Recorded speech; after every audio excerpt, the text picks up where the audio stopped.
We should get used to feeling you as Sam. It's an honor for me to have you in my heart. Many of us let go of our jobs to live our passion. Why do we feel so lost and alone? Is it time to truly serve humanity? Because on my path, people are not there. What is our next step? I choose to live in my passion. So does prosperity follow? Is the answer to trust. I'm going to use this as a way of concluding our gathering today. The answer actually is to really love yourself and really honor yourself and be with yourself. You're not going to find what you are looking for in other people until you find it in yourself. There is a feeling of being alone, but that feeling of being alone is trying to inspire you to be with yourself. There's so much commotion in this. I'm going to boil this all down to one thing. Love thyself. Love who you are. Love being with yourself. Love experiencing yourself. Everything else is noise. Thinking about saving humanity. Thinking about what your passion is, and thinking about what you're supposed to do here on earth, and any of the rest of that is absolute noise. It's an absolute distraction, because every one of those voices and every one of those particles of energy are trying to remind you. You put them there. They're trying to remind you. Absolutely love yourself unconditionally, without expectation, and with the largest dose of compassion you could imagine. So with that, Shambra, it is time to go back out into the world. A world that is going through its tremendous changes. Walk out there with love in your heart, with a deep breath, and knowing that it doesn't really matter. And so it is.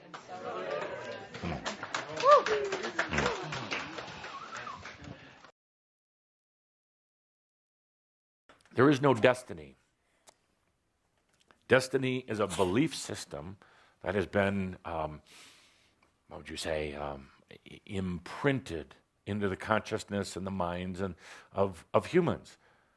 It's easy to say that there is a destiny, that God has a plan for you. Well, that just doesn't go. I was going to say some other words. Cauldre stopped me, and we had a moment of brief intensity, Cauldre and I, because he didn't want me to say that is shit. And he didn't want me to say that. Oh, Cauldre, it doesn't matter.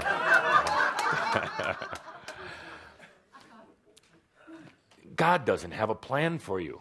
Well, that would be ridiculous, because that would be a type of control, a lack of compassion. Why would God have a plan for you when God already knows you're already there? You're already done. Now, God gives you the gift. You give yourself the gift of how do you want to experience getting there. But there is no destiny. And just as negative, perhaps you could say, or as confusing as your self-imposed destiny based on your karmic past.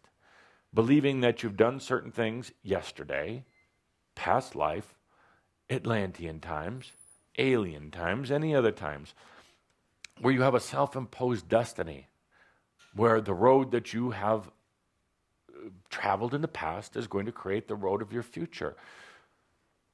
You say, yes, but I had all these past lives, and I did terrible things, I did wonderful things. I was a victim, I was an abuser.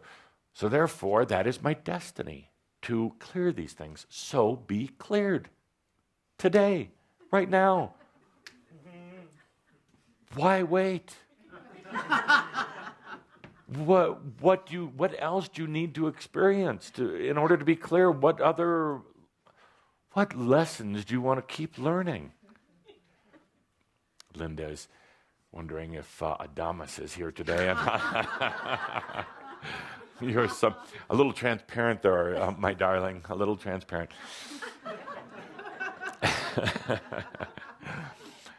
So there is no destiny. That is a belief system that will limit you sorely.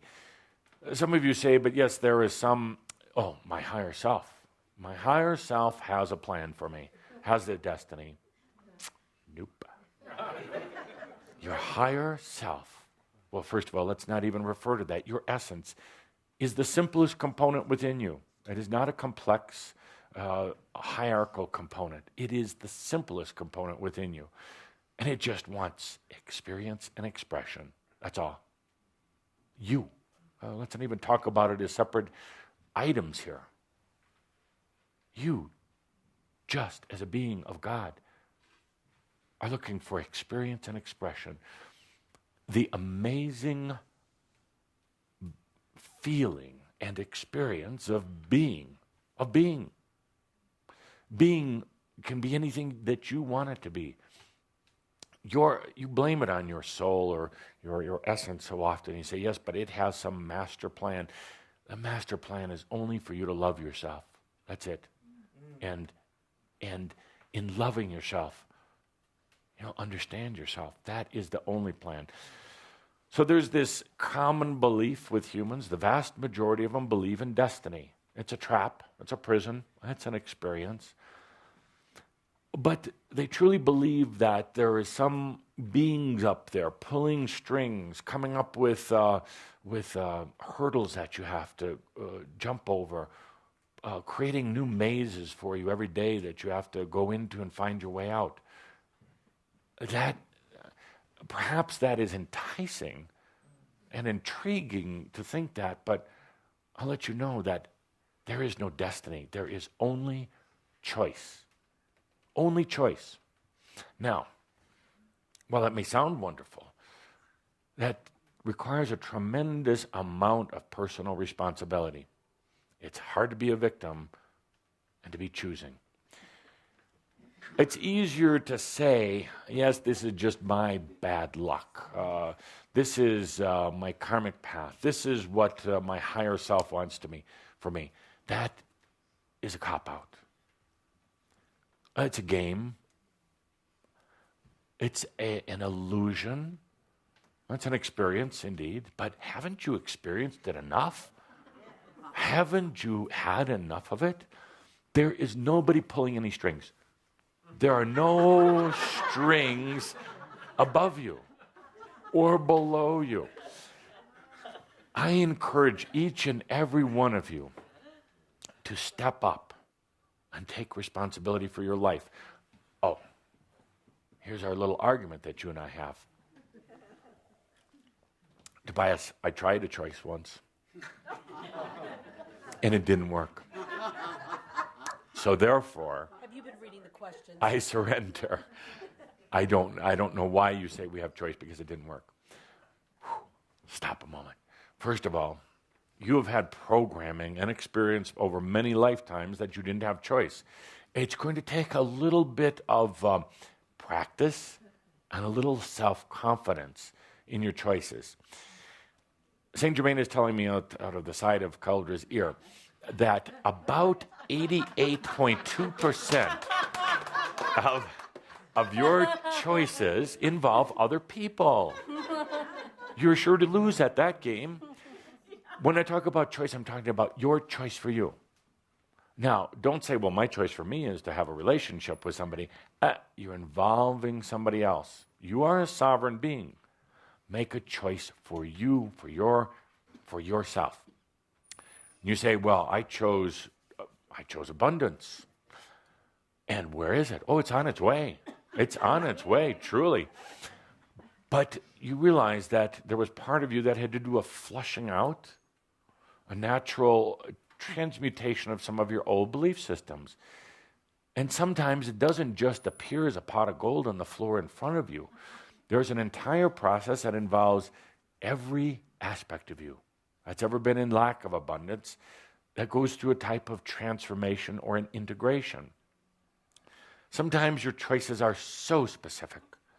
They're so focused. You say, well, today I want somebody to give me a new suit of clothes just out of nowhere. You're playing games. You're testing yourself, and you're testing St. Germain's patience when you do that.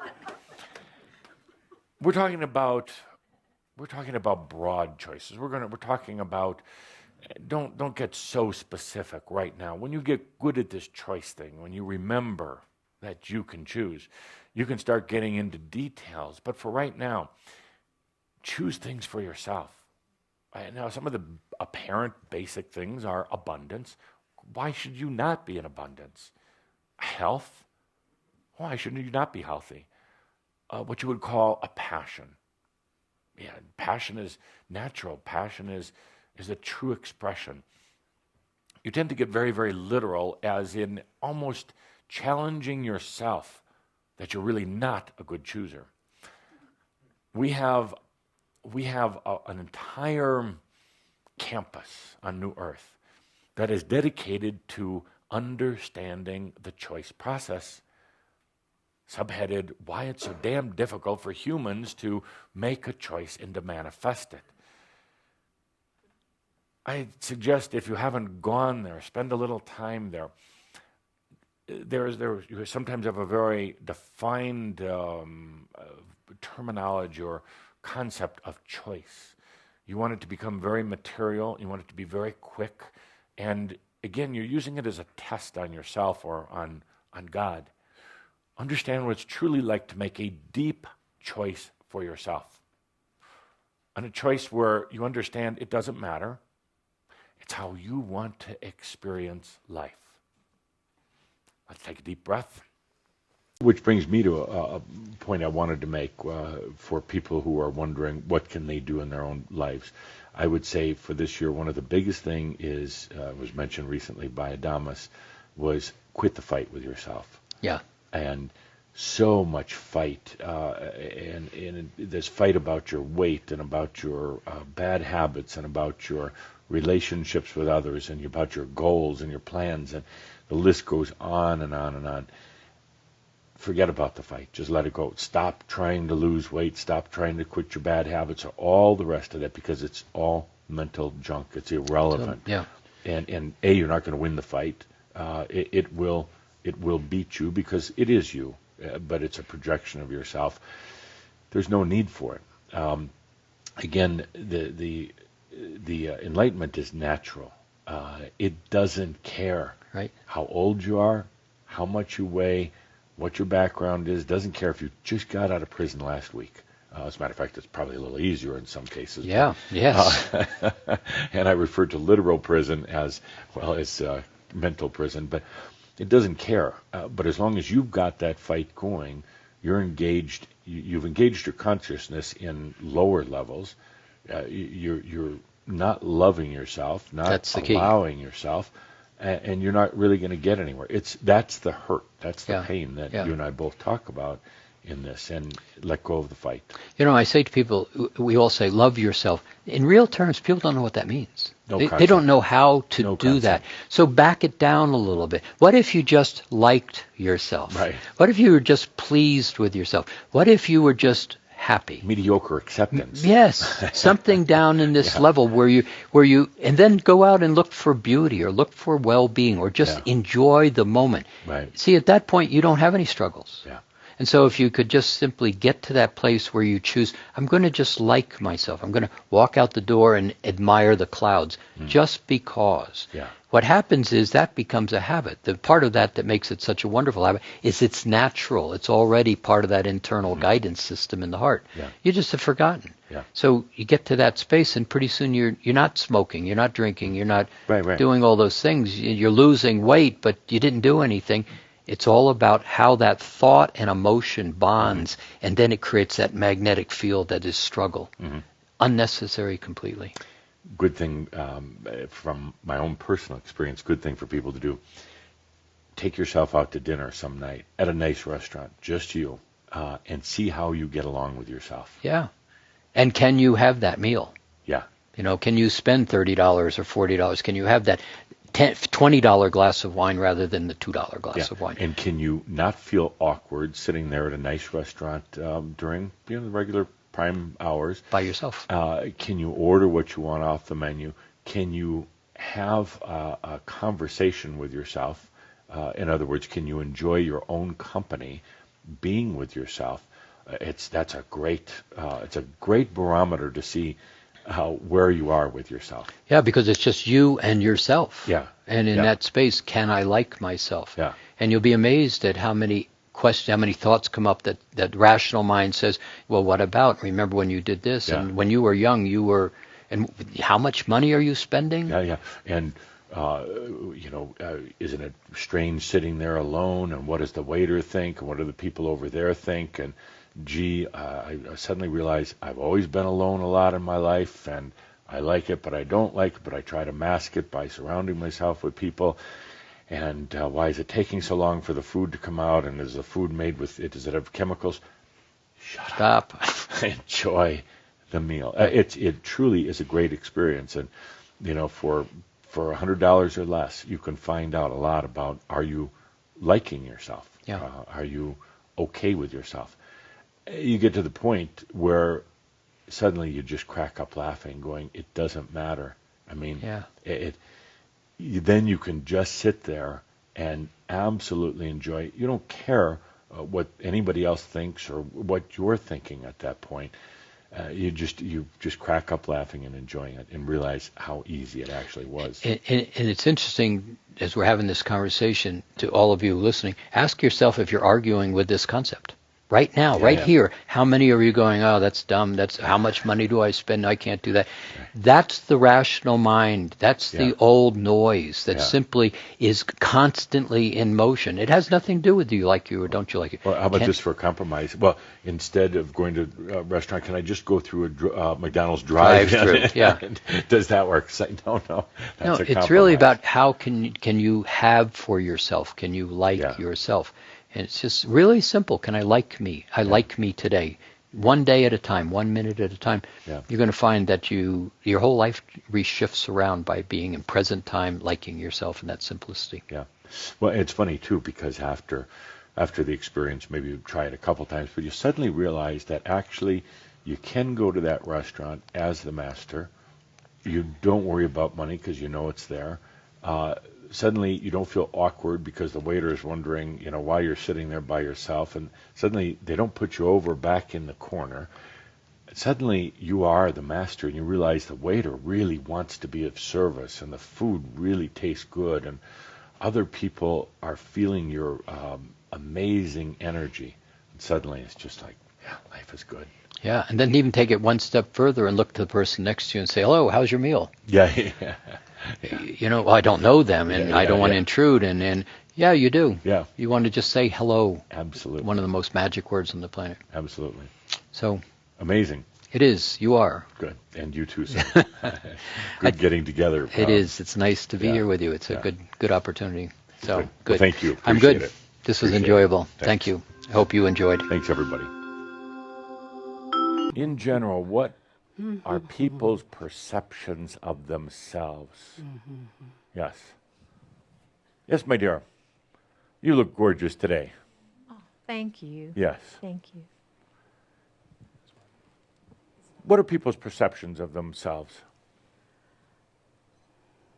On a scale of 1 to 10. On a scale of 1 to 10, Yes. people's perceptions of themselves. Yes. I think most people don't have a very good impression of themselves. And I think we have been conditioned by the church and by our upraising. Yes. And learning to love yourself, I think, is one of the most difficult things we have to do in life. It is. And when someone pays you a compliment, sometimes it is hard to just say thank you. Yes. Because we don't believe it ourselves. But you took my compliment very well, indeed. Well, you are just wonderful. Yes. I kind of am. So much. And so are you. Well, in a way, it is a funny thing now that you brought it up. You give somebody a compliment. How often do they almost resist it? They duck it, or oh gosh, or shucks, or it brings up something in them, almost anger sometimes. It's very strange. I'd like to see a world where somebody can compliment you, say, "My, you look young today," and instead of them giving you a lot of guff about it, they simply say, "Absolutely," like Edith did, "Absolutely, because I'm living and I'm young." Yeah. How to hook you two up. Anyway, so humans' perception on a scale of 1 to 10, not so good. Not so good. Would you give it a 5? For everybody? Are you Just talking just myself? Yeah, in general, everybody. I think probably a 5. 5, okay. And I think there, in Shambra, Yeah, this is one of we are learning to experience yes. and to accept that, that we are beautiful people, Yeah, we are wonderful people. And it's that growing, that experiencing over and over that helps us. and now the same question, but on a scale of 1 to 10, how do people perceive the world around them on a scale of 1 to 10? Is it more positive, more negative? I think it's more negative. It's sad, but I Yeah. think, all the things that are happening around us, how can we, it's hard to see the light. Yeah. Good. Thank you. Thank you so much. You're welcome. How does one learn or experience trusting with themselves? Big one. If we can answer this, boy, we're going to graduate into another level. Yes. We need the microphone here. Okay. Acceptance. Acceptance, yes, I would agree. And I think everybody here would, but you're telling a person on the street about acceptance. Now they're really confused. Trust and acceptance, two things that are very, very foreign. I totally agree with what you're saying, but how do we distill this? How do you get somebody to trust themselves? Yeah. Here you go. Self-love. Self-love. Now we've really hit on one of the most difficult things. So let's put underneath here acceptance, self-love. Yes, we all know that's correct. You've all had some experiences with it, but that's the toughest thing a human will ever do. It's the toughest thing any angel in any of the realms will ever do. That's the truly, ultimately, the experience of earth is self-love. The most difficult thing. Just one at a time, don't everybody throwing this at me. Acceptance. Acceptance and acknowledgement. And acknowledgement. Yes. Which is an interesting thing in itself. How is one going to get acceptance or acknowledgement if they don't accept or acknowledge themselves? If you out there listening in here listening, if you have an acceptance issue, if you feel other people just don't accept me, they just don't understand me, it's because you don't accept or understand yourself. Did I hear somebody call out, oh crap? Yes, they want acceptance and acknowledgement. They're in this identity struggle to accept themselves. They try looking for it all the time from others. They most never occurs to them to look at it from within. So they're looking for acceptance. Do my parents accept me? Do my coworkers accept me? Does my wife or my husband accept me? Do average people on the street accept me? So they're constantly looking for that. They're looking for acknowledgement or validation. Acknowledgement that they're doing a good job. But if they don't think they're doing a good job as a human, nobody else is going to think they're doing a good job. So what is love? That's an interesting thing. I contend that the mass consciousness belief about love is generally kind of warped, because love is generally associated with parents who abused you. Not everybody, but a lot, most, vast majority, the extremely vast majority. So how many of you had parents that says, I'm going to smack you now, or I'm going to deprive you of something, but it's because I love you? And that sets up kind of an interesting, energetic definition of love. How many online, I want to ask people here, how many online have been divorced?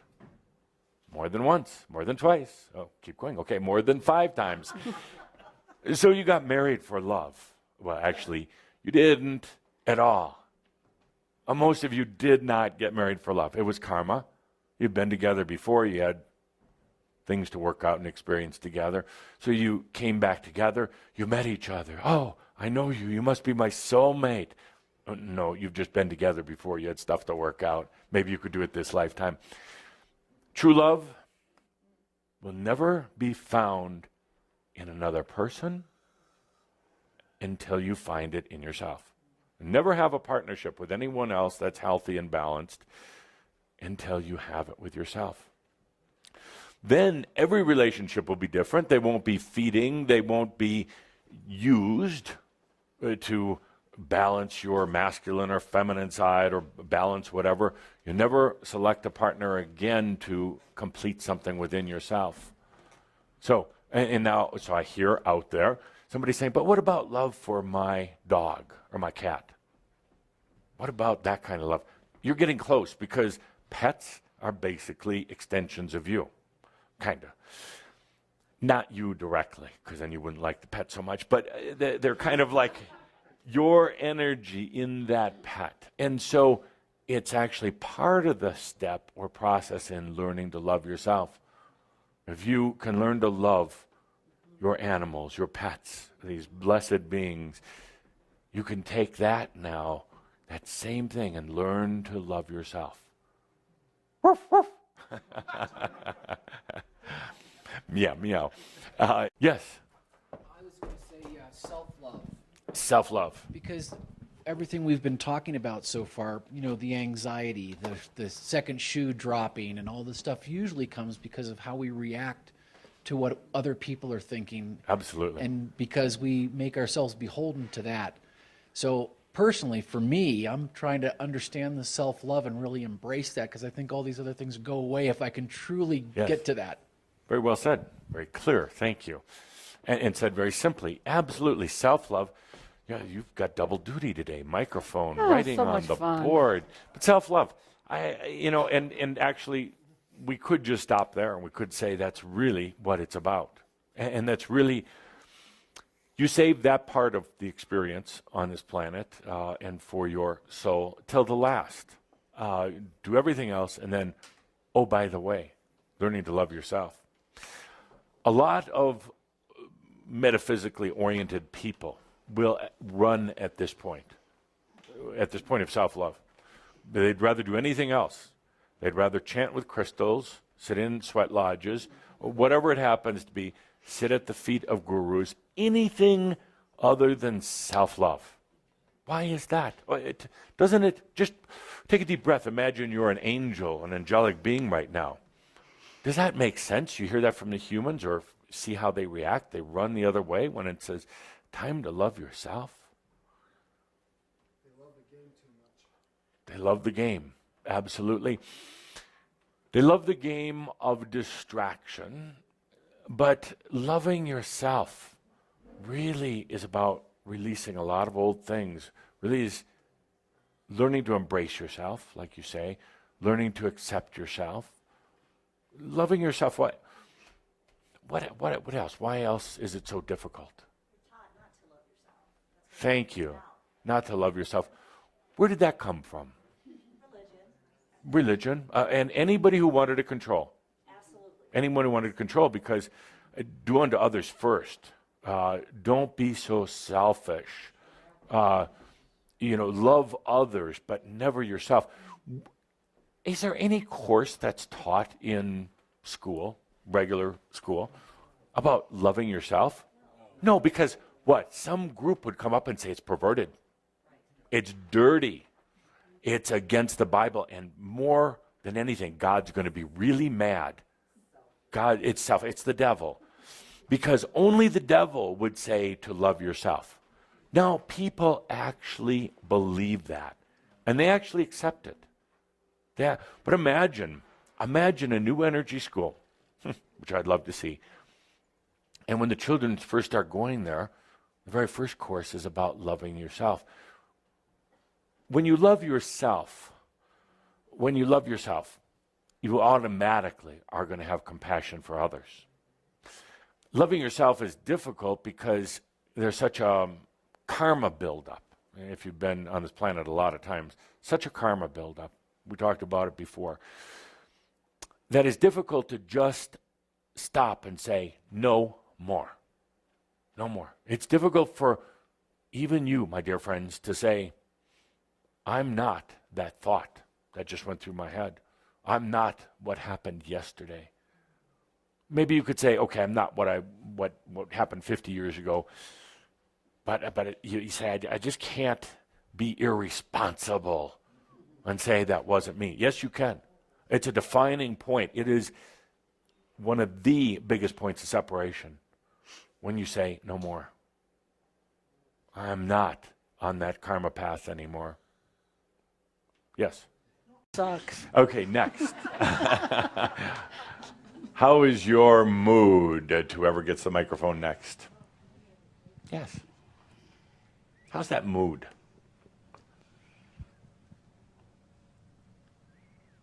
It's been wavering a lot the last Higher? two. It's been wavering a lot the last 2-3 weeks. How's it right now? Boom, Today snapshot. it is a 7. 7. Good. What's the lowest it's been in the last 2 weeks? 1. Yeah. Good. And how's your energy level? Right now it's an 8. 2 weeks ago it was 2. Okay. Good. And finally, how's your sense of balance? 7.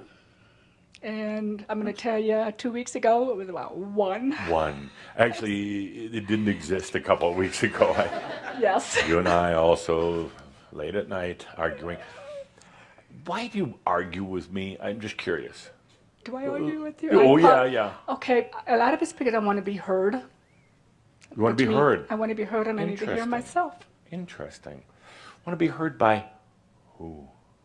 Me, myself, my soul, and my spirit. Why wouldn't you be being heard? Why would I be being heard? Yeah, why wouldn't your soul be hearing you?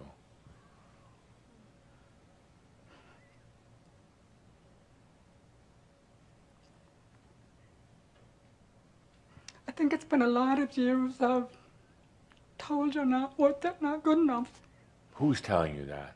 I think it was growing up, hearing from the outside, and so telling now you? it's coming back home. Who's telling you that? I must have picked it up and believed it for myself, and so now I'm shifting that into coming into my own heart. Why do you do that? It's a good question. I know, I asked it. It gotta be a good question. I'm sorry, I was mistaken. I thought the tears, were from over here, but they're over here. Actually, I think they're everywhere. Why would anyone do that? Why would anyone, I know why, but I don't know why anyone would do that to themselves. It's not worth it. Could we just talk privately here for a moment? Please. Yeah. It's a game.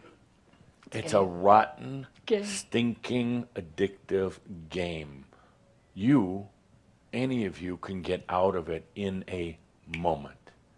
Like that. Any of you can stop telling yourself these less than beautiful things about yourself. At least go into and my energy level is low, my balance is low, and it's not. It's what you choose to believe. And I know you say, because you were screaming at me the other night, screaming, I can hear energetically, physically. Scream at yourself, if you know what I mean. Talk to yourself. Let yourself feel yourself. Don't scream at your soul. Don't scream at me. Talk to yourself. And then when you're screaming at me and wondering, saying, but I chose to be happy, abundant. I chose to be joyful. Stop for a moment. Did you really? Or did you just say the words? Did you really, really choose it? Or are you just saying, yes, I want to be happy. Yes, I want to be happy. But still let yourself fall into that trap of the same old patterns of self-abuse. Talk to yourself. Hear yourself. Okay? I've been working on that this week. Stop working on it. Just do it. Do it. Working on it. My God, I know beings, humans that have been working on things for 40, 50 lifetimes. I'm like, yeah, but you're just plowing the same old fields time and time again and not allowing anything to grow in them because you keep plowing them. What do you enjoy about working at things? Just do it. It's a shift of consciousness. It isn't, where's my book? I need that. It is, thank you, it is an act of consciousness. Now available at bookstores close to you. It is an act of consciousness. It's not working at it. It's not trying it. It's I am. That's it. That's it. So many of you get involved in this morass of self-abuse and, oh, can I overcome the hurdles? Can I make it to the top of the mountain? And, oh, the burdens I carry in my childhood. Shut up. Boom, you just do it. But you know, there's a little product placement, self-promotion that we have here. But it's distraction. But if you're still playing the game, there must be something in it that you're enjoying. It's that simple. I have had soon-to-be ascended masters. I'm so close to their ascension, their realization, screaming at me, throwing things at me, which doesn't really matter because I'm not in physical form, so it goes right through.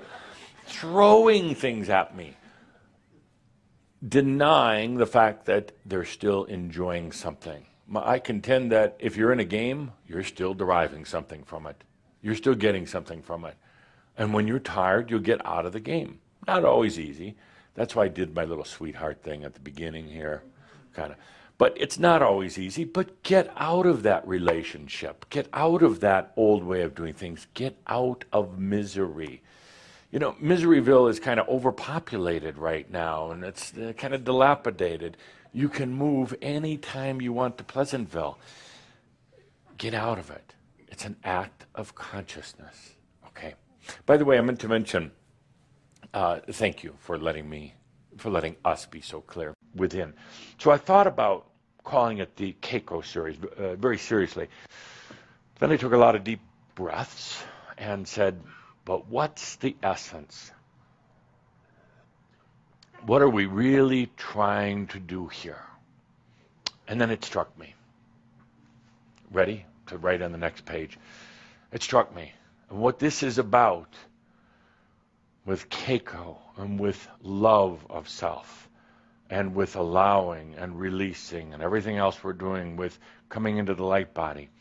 This is about a very important word. Charisma. Charisma.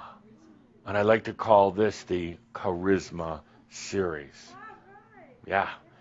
And charisma comes from, but we're going to spell it with a K. You can go ahead and write it like that first, Linda, and then underneath, write it with a K instead of a C.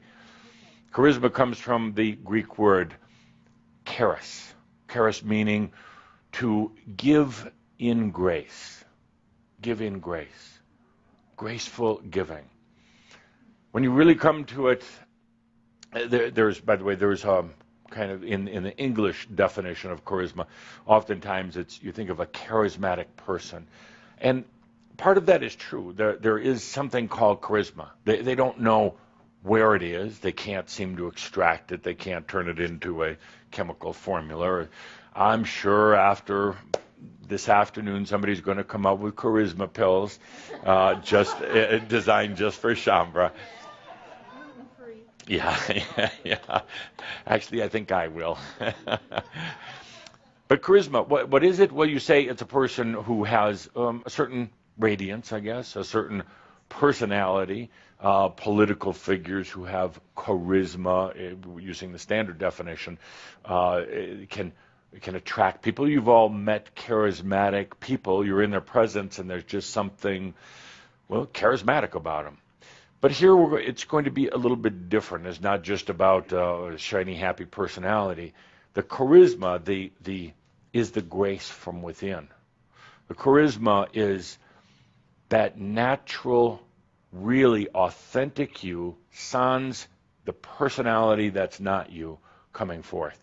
It's the real you. It's the I am in expression. Now, there's going to be a tendency to run out of here and say, I'm going to go develop my charisma. I'm going to go get in touch. I'm going to act. That's what we should do. Charisma activation sessions. I'm going to activate my charisma. Where's that water to throw, the bucket to throw? No. Charisma. It's there. It's already within you. It's already inside, just ready to come out. It's the authentic you, the one you keep asking yourself about. You keep saying, well, am I being authentic? Well, no, actually you weren't. So back away so that your authenticity can come out, so that the real you can come out. You, Brother John, I'll pick on you since you gave me that big smile. Such an interesting personality development. But I look at you. I mean, I look at who you think you are, and I have to laugh a little, smile. It's not you, and you know that, and you struggle with it, just like all of you do, but I'm picking on Brother John here. And you say, but I have to keep working on myself, developing myself, making myself better, and then going out and searching for myself. Well, make me throw up. Not anymore. You don't need to do any of those. You don't need to do anything, John, and ex-John, former John. You don't need to do anything other than let that charisma come out. It's already there. You don't need to activate it. You don't have to water it. You don't have to do anything to it. And that's going to be the challenge. You're going to want to do something. You're going to say, your personality is going to say, well, shit, I got to do something with my charisma. I need to develop it. I have to breathe into it. No, nothing other than letting it come through. So allowing was correct. It's the allowing series as well, but it's one of the things you do. Charisma is that, what you would call that light within you. But I don't even want to call it a light. Charisma is the I am in expression. And once you dust away, clear away all those other things, ancestral biology and personality that's not yours, I cannot stress this enough. Your identification, your personality is not really you. It's really been cobbled together with a lot of bricks that have come from foreign lands and cobbled together in some haphazard, interesting way. I guess you could say kind of creative, artistic way, but you're tired of it now, and I know that, and you know that. We all know that. Well, most of us know that. Charisma is the natural self coming forth. The interesting thing about a charisma, it's already there if you just let it come out. You're not going to be able to identify its attributes, its all the different things. Did I not psychically send out a message for some coffee with cream? Yes. But in the meantime, I need you to write. No, get them. No. Dear Linda, you could assign it to someone. So, charisma. The important thing about charisma, and I'm a bit reluctant to even mention this because it's going to set up some expectations. And then we're going to forget about charisma, and then I'm going to have to do a charisma butt-kicking session next time. Charisma is the... yeah. Charisma is the true attractant. The true attractant. There are books that have been written about law of attraction. Interesting, going in the right direction, but they tend to be very mental. Everybody starts thinking about what they want. It doesn't work. It's not very effective. And then they get all depressed, and then they feel bad about themselves, and then they identify with themselves. I'm not very effective at attracting things, but nobody likes me, and that's why, and I can't attract anything. No, you're just not really being very genuine about it. You're being very mental about it. Mental has little or no keiko, fire, passion. It's not authentic. Every time you think a thought, most of it really isn't yours. 95% of it. When you think about something, it's not even yours. But yet you pretend it is. You act like it is. You act out like it is. It's not. So we're going to strip all that. Get down to what is yours. Your charisma doesn't mean you need to go out and be an extrovert. Doesn't mean you need to go walk down the street shaking everybody's hand, telling jokes in the grocery store. No, you look like an idiot if you do that. Charisma is a natural attractant. It attracts energy naturally. It attracts people. Actually, it's interesting because Sam is not much of a talker. Doesn't say a lot of words, but doesn't need to. The words he says are clear, and he speaks them from himself, so he doesn't mumble them down here. When Sam speaks, there are few words, but they're clear, and everybody listens. They're not just listening to the sound waves coming from his mouth. They're feeling his charisma, and he has a lot of it. Now, people will say, well, he's charismatic or he's attractive because he's physically attractive or because he's there's just something about him. He has a nice smile or nice eyes. But they're just trying to justify because they don't know how to identify.